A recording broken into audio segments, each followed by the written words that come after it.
Greetings. This is the Brethren Yah-I. Welcome to Yah-I's Better Flavor. So,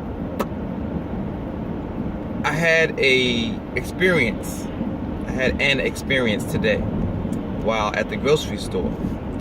And from the experience, I want to celebrate the philosophy that I present in my book, Is Your Self-Worth Pseudo or Sincere? Because I handled that situation out of a place of sincere self-worth. And I also want to just reflect upon how valuable it is to be aware of you and what's going on around you. So I'm at the checkout lane. I bring my own bag, as I like to do, and that sends a certain signal to someone.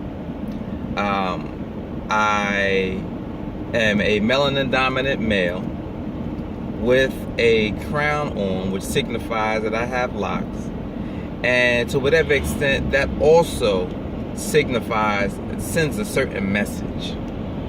So I notice I'm at the self-checkout lane.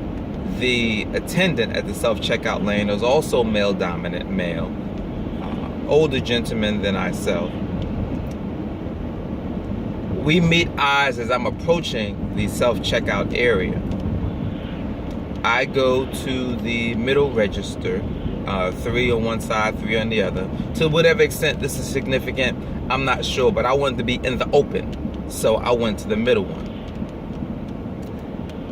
I noticed the gentleman leave his station and come up, not directly behind me, but behind me enough so that he could see what was going on with how I was ringing out my transaction.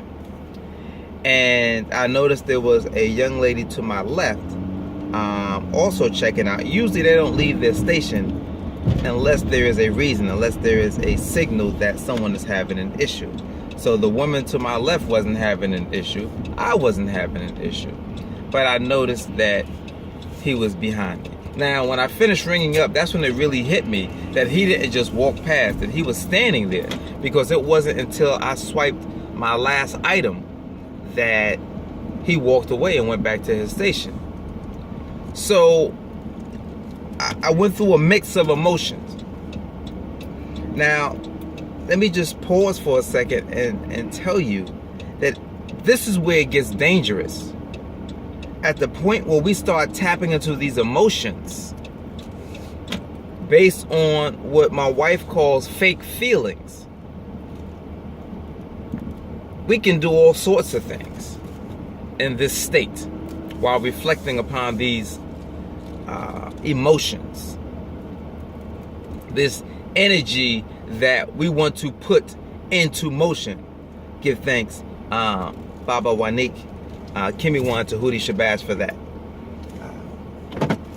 So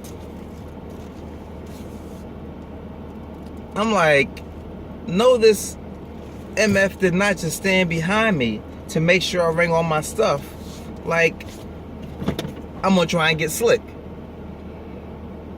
So I thought about that, and I thought about how I know that I'm not gonna curse this dude out, but he's going to do that to the wrong person and get cursed out.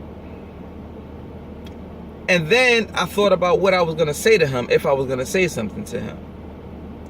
And not in an angry manner, but in a manner that lets him know that I'm aware of what he did, nor that I value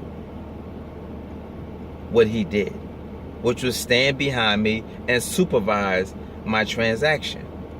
So,